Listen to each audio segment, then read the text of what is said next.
If you're somebody who's not comfortable with diversity and inclusion, if the thought of people who look different than you, who speak differently than you do, makes you uncomfortable, get over yourself.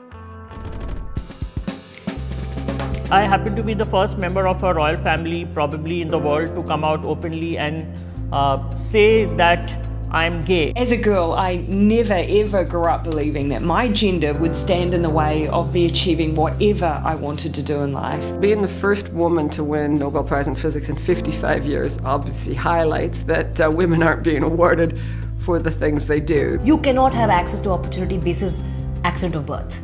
I think we need to strive for 50-50. I'm Christy Turlington Burns, the founder of Every Mother Counts. I'm a Bollywood actor. I'm President of Lithuania. Prime Minister of New Zealand. Hi, I'm Blair Monty.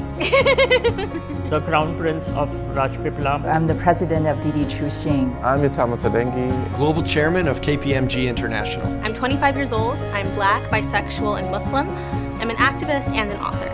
We can't address most of the world's biggest problems without having all voices at the table. I mean everyone. An additional 50 million women have joined the workforce in the Middle East and across the Muslim world. This is a silent revolution that nobody is talking about. Sometimes the diagnosis of prejudice is ridiculously simple-minded. There's so many beautiful people in the world, so many different cultures. If the future is more diverse, I think we're going to be a much richer society, a happier society. I'm looking forward to the day when a female leader becomes so commonplace that it doesn't even merit comment. Certainly since winning the Nobel Prize, I've had a number of people telling me that their children and granddaughters are looking up to me. Because everything is possible to everybody. We'll know we've arrived when we stop having these conversations. Break out of your shell of believing that you're less than, because that's what the world wants us to think.